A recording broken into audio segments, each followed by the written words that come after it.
Renee Rollins, along with Dr. Lisa Burkhardt Worley and Dr. Michelle Burton, and welcome to Pop Talk, the show where you never know what topics might pop up. It is unfortunate, but we've been seeing a lot of pastors fall for one reason or another. And so how can we safeguard against that, as well as the abuse that's in our churches? Our guest today will tell us, and Lisa will introduce him. Well, thank you so much, Renee. Our guest today is Dr. Sam Rainer. He is a pastor and president of Church Answers, and author of the book, this one, Make My Church Safe. He has several other books as well, including the Church Revitalization Checklist, Understanding the Bible as a Whole, and the Surprising Return of the Neighborhood Church. I want to hear about that. Sam also co-hosts the popular podcast, so popular, it's number 4 in the country. It's called Rainer on Leadership. He's the lead pastor at Bradenton Baptist Church in Bradenton, Florida. So it is so great to meet you. Pastor Sam, Dr. Sam, I don't know what to call you, but we'll call you Sam. How about that on this? Is that all right? Works. That's what my people call me at my church, and it is an honor to be on your show today. Well, it's great to have you here. And why did you feel inspired to write a book like this one, Make My Church Safe? Well, the inspiration for the book started at my own church, and I was looking for resources to help train and equip my own people. And there are several good resources that are out there, but there was nothing that was comprehensive and readable by your average church member. And so that's why I wrote Make My Church Safe, because I wanted to put something accessible into the hands of people who were actually going to read it. So there's plenty of training. There's active shooter, there's a trainings on abuse and things like that. All of those are very good. But I wanted a very practical book for church members that they could accessibly read and actually implement in churches. Yes. So people do have free will, as we know, and so it's difficult to stop someone from making a bad decision. So is there any way to provide true accountability for leaders and pastors? Yes, this is the number one missing ingredient in church leadership. So true. It's not that leaders would be held accountable. It's that they are willing to be held accountable, that they are proactive about accountability. Yes. You can be forced into accountability, and there are times for that. Hear me out. There are times for that. But it's always better when the leaders themselves set up the systems of accountability and give that power to the people that they're leading. Think of a shepherd in a church, right? That's my role. I have systems of accountability in my church. Those systems help keep me in check. And so when you control everything, and when you are the one that gets to decide everything, including how you are going to be held accountable, a lot of times things can get sideways. I was going to say that's really the case in a lot of churches, and people who are on pastoral staffs, they're afraid to say the truth, right? Because they're afraid they're going to lose their job, and they might if they do that. I don't know how you prevent that. Yeah, I think one of the ways that you prevent it is to be very clear about your guidelines. Every church is going to have some different guidelines. Right. You have different faith traditions, different denominations. Obviously, in a more hierarchical denomination, you're going to have different systems in place, whereas opposed to more congregational, locally autonomous churches. But regardless, the leaders have to be willing and proactive about seeking out that accountability. Without that proactivity, even if they aren't doing anything, the temptation is there. And so this is something that I've championed often with leaders is give that power back to your people so that you can be held accountable. Right, and they're watching you as well because you're being a role model for them, and they're wanting to make sure that if you're doing it, then it's okay for them to do it as well. And a lot of times you have to be able to have the action that goes along with what you're saying as well. So at my church, not only is there a membership covenant, there's a pastor covenant as well. And we do believe that pastors are to be held to a higher standard. That may seem unfair. You may say, well, everyone should be held to the same standard. Well, okay, ideally, that's great. But in reality, yes, there is a spotlight on pastors. Right. There is to mix some metaphors here, there's a fishbowl. Yeah. And if you're not comfortable with that, then it's probably not the role for you. So I would say that the additional measures of accountability for pastors is not only necessary, but it's also good. Yes. It is good. I've said that so many times because I've been on staff at churches for many years, and you do feel like you're in a fishbowl, and you're just right there for everybody to watch your every move. And of course, when you're on the platform every week as a pastor, you're also getting critiqued. As well. Yes, there is some of that. I get a little of that as a worship leader. You probably get emails, right? Yeah, give me the accountability. So you hear of abuse too in churches, which is so sad, and it can come from a pastor, it can come from a volunteer. And in your book, you talk about, really, you describe them as wolves and predators, right? So how can we recognize that? How can we recognize that someone is a wolf or a predator in our midst? What are some characteristics we should be looking for? So let's make a distinction here between a wolf and a predator. Okay. So, wolf in sheep's clothing. That's Yes. internal, right? Right. A wolf in sheep's clothing Yes. is very hard to find because they look the part. They look like a Christian. They look like a Right. pastor. They act like they're supposed to act. Right. So a wolf is often someone internal, many times in leadership, who is leveraging that position to do things they shouldn't do. Right. A predator comes from the outside. And a lot of times, not always, but a lot of times it's easier to recognize a predator because they are from the outside. Right. You're not used to them. You recognize that they're from the outside. Now, you need safety for both. Right. Hear me out. You've got to protect the Right. church from predators. You have to protect the church from wolves. But a lot of times, the wolf in sheep's clothing is much harder to identify, which gets back to these accountability measures. This is why they are so important in churches. Do you have a lot of predators come into churches, you think, who are actually out for no good, who really want to do some things that they shouldn't be doing in the churches? Have you ever seen Oh, that? absolutely. Every church has a target. If you are doing gospel work, there is a spiritual target on you.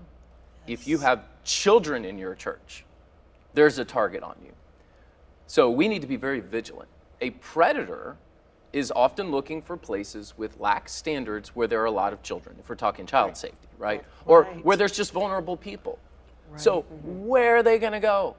They're going to walk into the church, because what happens when a guest walks into the church? Welcome, so glad you're here. Can we take you to wherever you need to go? Which is what churches should be doing. Churches should be hospitable, but churches should also be even more aware that if a predator is going to go somewhere, it's likely going to be them, because high hospitality, typically a low security environment, which leads to a lot of potential for danger. Go ahead. I was just going to say, I think also we just need to be really, it's really important to remember not to take offense, because when I was doing my research study, I attended a Messianic synagogue, and I was an outsider. And so they had to do additional measures of security. Like they looked at my purse, they checked everything just to make sure that there isn't something. So you just got to be sure that, and not be offended when somebody's trying to do that, because it's really only for the greater of the good. So. Yeah, let me tell you a story. So there was, I was coaching another pastor, and he told me this story of someone bringing in a duffel bag into the church. Nobody knew who this person was. So this was a church that did everything right. So they obviously approached the person and said, hey, how can we help you? Obviously you're new, because you're looking around and stuff. And it just so happened that this person from the community had heard about a donation. They were receiving donations for clothing and things like that, and just showed up on a Sunday morning to donate a duffel bag full of stuff. But you don't know. Right. So in that case, Exactly. it was a good situation. Right. But it was still something that needed to be addressed. And if you create a culture where you ignore or dismiss things, you're only going to draw in more problems. Right. You have to err on the side of safety. Churches need volunteers. You've heard of the 80-20 rule, 20% do all the work, right? And so we have to be careful, though, as a church. We can't just take everyone in if they're willing. It's like, I want to That's volunteer. right. You really have to go through some safety checks. Now, I know our church we go through like a security check, periodically a background check. And I just had to do that, and I passed it. you know, no problem. You know, my past didn't come back. No, I don't have a past like The that. bank robbing. Yeah, right? I know, exactly. Sure you weren't worried. But I think that's really important to do periodically because you never know what might creep in with somebody in between. But you talk about training, the importance of training volunteers as well, not just those background checks. Why is training important before someone ever takes on a role? Yeah, I love the idea of background checks. Background checks every year for every volunteer. Yes. And the reason is not that you're going to catch something, it's you're going to deter. Like, so if people know you're doing regular background checks, those that are looking to do harm are not likely to try to get into your church. But a system of ongoing training is also very important. And so we do quarterly trainings at my church. And it's anything from something as simple as campus security, which is fairly basic. Here are the exits. You know, we'll do a training on, hey, as a reminder, in the case of the need for exiting, we have a process for that. Or it could be something as in-depth as recognizing the signs of abuse in a child and some of the things that you may want to do if you notice some things. So when you have a culture of ongoing training, what you do is you're constantly communicating to your people, one, that we value your service. Exactly. But two, we're also a place that places a very high priority on safety. Absolutely. And I think it gets more difficult to manage church safety, the larger churches. I mean, right, it's logically makes sense. There's a lot more people. But you have a 10 non-negotiable rules of safety around children, especially, which is incredible. I love that. And students. So can you share some of those with us? Yes. First, it's just best practice not to be alone with a minor. Yes. If at all possible. I know there's things that come up, particularly if you're taking a 15-year-old home, you know, or whatever, but, you know, from an event, you know, there are times when that happens. But it's always best practice to default to, you know, I don't need to be alone with someone who's 18 and under, who's not my child, right? Right. So that's for any age. And frankly, for students, it's not less rules, it's different rules. There you go. So just because that young lady or that young man is 15 or 16 years old doesn't mean that there are, you know, less rules. It's just that the rules just change. So there's several. We obviously can't go over all 20 of these rules, but let me just give you a tip. It's like, let's go to an hour. No, Yeah, exactly. Get the book. Yes, please get the book. I would love for you to get the book. They're all in there. They're all in there. So with a child, one of the things that we have found that is great, so this is just a real practical tip. So with bathroom breaks, that's a very difficult thing. Yeah. Children often need to go to the bathroom at the most awkward of times, but they do.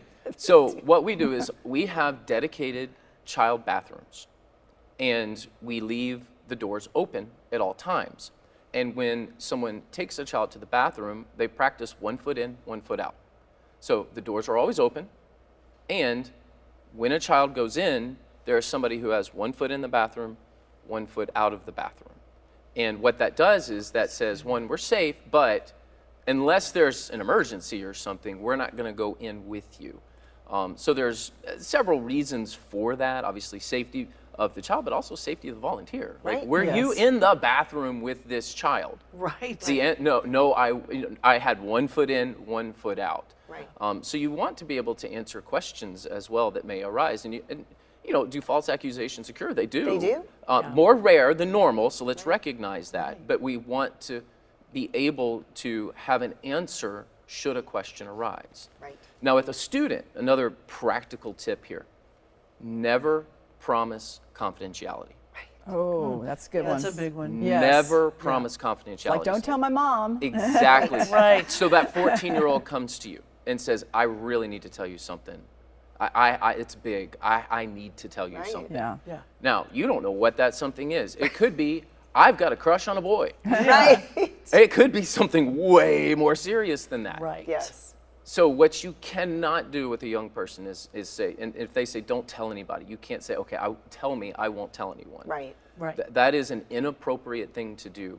Don't ever promise confidentiality with a young person because you may hear something that needs to be reported. Right. You may hear something that needs to be told.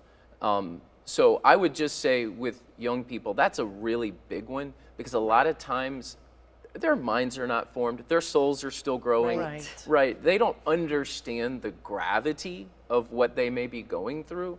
So it's just unwise to make those blanket promises of confidentiality. And I would think our old church had a rule that you could only hug a child, like this. Side hugs. Sideways. Sure. Yeah. I mean, that's important, the way you sense, just even touch someone.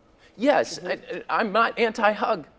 So in my church, yes, we do give hugs, but I absolutely recommend the side hug. Being just common sense appropriateness. Right. Right. Just common sense appropriateness. Or asking them if you can, is it okay Sure. if I hug you? Yes. I mean, we have to do that, especially in the Messianic Right. world or the Jewish world. You have to ask before you just automatically start hugging people. So Ask if you are unsure. Asking someone beforehand is always just, again, these are best practices, common sense best practices. right. That's good. That's always good to think that through. Yeah, thank you for those pointers. And I was just thinking, what if the worst thing happens and there is a leader at a church that does have, a moral failure, or something happens in your youth or children's program?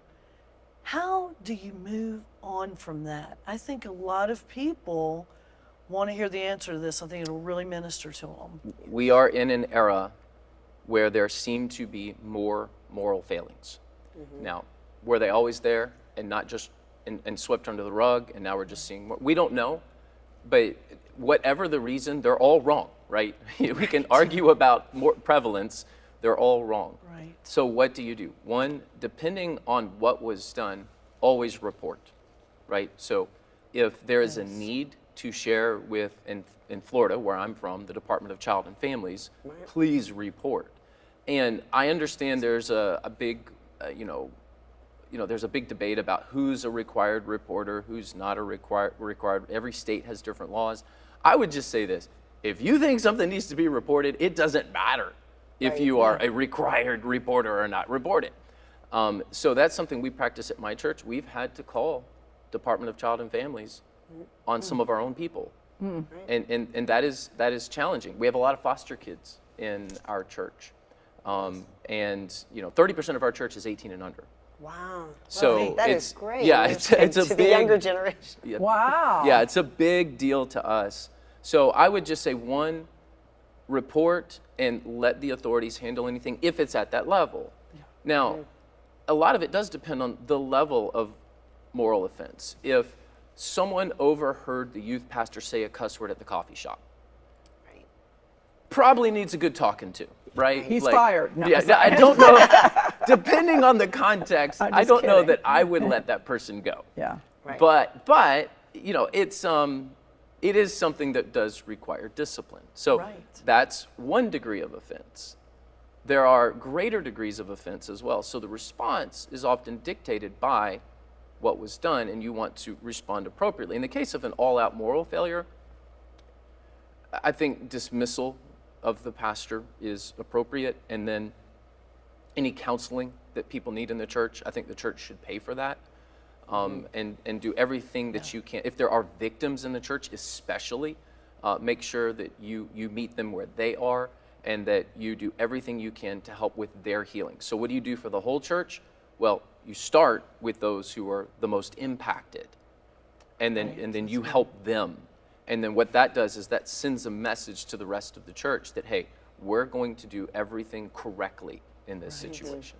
Sometimes you also have the problem with young adult leaders with youth, or sometimes you have that small group kind of a concept too. Right. And so you have to really manage that as well, not just pastors. Right, and that comes back to confidentiality Yeah. with the youth, right? Yeah. Because if they're involved, you may have to have a third party that's outside that you'll have to bring in, or might require some kind of additional healing, or those kinds of things If as well. if an investigation needs to be done, it never starts with an internal investigation. You may want to do an internal investigation, but you want the people who are trained to do the investigations to do them first. Exactly. Yeah. This has all been so fascinating, and I hope people will read your book because I know it has valuable information in it. But there was another book you wrote that I'm going to shift gears a minute that I thought was interesting because I've seen this happening in our culture today, and it's called The Surprising Return of the Neighborhood church. And you probably already know this, but Francis Chan, I've read some of his books, and he was a mega church pastor in California. He left, I guess, the country. I think he went and just did some soul searching. He came back, and now he started this, he's planning small churches made up of only 15 to 20 people each. I mean, that is like the Acts 2 kind of congregation. And I have friends who've moved from the mega churches to smaller congregations, and they're so happy. So do you think the mega church is dying? I mean, what do you think about that? Boy, that's a big question. Do we have another 2 hours to discuss And he this? said, The megachurch movement is waning. waning. That's the word I would use. I would use the word dying strong. well, and I don't think megachurches are going to die out. I think that there's a place for them. I think that churches of all sizes can be used in the kingdom of God. I'm very grateful for the impact of some of these large churches. They can do things that other people can't. That being said, in terms of like sociology and church growth principles and things like that, yes, this megachurch movement is waning. It peaked in 2012. So the number of megachurches in the United States was right around 1,800 in 2012. Today, today it's a little harder to estimate, but from what we can gather with our research, it's 1,000 or under in terms of the number of megachurches. Maybe Barna needs to do another study on this. Yeah, Barna's good. Barna's good, and he's done a lot of good research. Yes, there are some very good researchers out there who are tracking this, but we don't have current data, so it's something that needs to be done. That being said, yes, I hope that there is a return to the neighborhood church. Not because I want the megachurch to go away, but because I can see it in the data that it's waning, so something must take its place. And there are these churches that are all over the place that have all of this potential. Sometimes people lament that there's a church on every street corner in that town. And I'm like, no! Why would we lament a God-honoring presence in a community? I hope that every community has a church on every street corner. Right. So that's why I wrote the book, The Surprising Return of the Neighborhood Church, because it's a hopeful look. People aren't just going to show up in neighborhood churches just because. You have to do the work. But there is a waning of a movement with the megachurch. Something else is going to have to take its place in the United States. I believe that part of what could happen is a return of neighborhood churches, 100, 200, 300, 400 people doing ministry in a specific neighborhood. The elementary school's right across the street. We're going to minister there. The local middle school's right down the road. We're going to minister there. I think that there's a lot of potential. We have yet to see that potential be captured, but hopefully the book will inspire people to do more It's for the another one to neighborhood. buy. And it's relational too. A lot of times it's building that relationship and that trust. And I think getting just very intentional, people are a lot more willing then to come to church, or to an area where they feel comfortable. It could be your home or wherever. That's why I think these churches are really going to be effective. And so I know that you've written these books, which is great, and you are the president of Church Answers. So there's resources on your website for churches, including articles, webinars, and demographic research, like we were just talking about, that you can provide. So tell us more about why you started this outreach. Yeah. So the content of Church Answers reaches 2 out of 3 churches in the United States. We're in every country in the world. It's great. So we have a large reach. We have a large audience. We do podcasts. We do articles. So we have a lot of free material at churchanswers.com. So if that's something of interest to you, good. But we do have other resources like Make My Church Safe. So we have a whole training for church safety. So you can go to churchanswers.com or you can go to makemychurchsafe.com and you can find out more there. Thank you for letting me say a little bit about the company. We love doing work in the kingdom of God. We want every church to be healthy. Every church deserves a chance. Every church, I think, has the potential to reach people. If God can save any person, he can save any church, and that's what drives us. Wow, yes.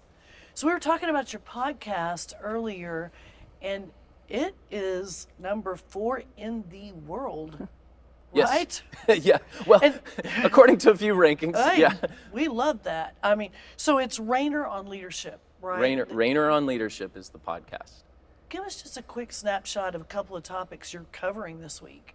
Anything that is practical church leadership. So our audience is primarily pastors and church leaders. So if you serve in a ministry in a church, it's for you. If you're a pastor in a church, it's for you. So we do a lot of focus on the practical application of leadership principles. So it's anything from church safety to cantankerous deacons to how do I maximize my facility and utilize it to the glory of God. Yeah, if it's under that That's practical awesome. church leadership umbrella, we've probably touched on it. We've been doing the podcast thing for more years than I can count. I think it's 15 years now Wow. plus, something like that. Yeah, That's great. great. two weekly episodes. We can tell cool. you're experienced with this kind of thing because Yes. you've been great. Thank you so much, Sam, for coming all the way from Bradenton, Florida to Dallas, Texas to be on this show. We're just so blessed to have you here, and we just love the work that you're doing. I know you're helping Absolutely. so many people with this information, especially in this book, Make My Church Safe. And so if you want to learn more about Sam Rainer's great work to help churches stay healthy, you can find him at his website, churchanswers.com. And all of his books, including the couple that we talked about today, this one, Make My Church Safe, are on Amazon. And we hope you'll follow Pearls of Promise on social media. We're on Facebook at Pearls of Promise Ministries. We're present on Instagram at @pop_ministries, and we're on X at Pop Talk Media. Check out all of our award-winning documentaries and past Pop Talk shows on our YouTube channel at Pearls of Promise Ministries. And thanks to our amazing production media. For all your media needs, go to gracepoint.media. And we are also so grateful for our 25 television and radio platforms. And Grace Point Media has a brand new studio that we're so happy so to awesome. be in. I love this. It's So beautiful. So that is today's Pop Talk show. We're just ordinary girls. Who God turned into pearls. Have a wonderful week.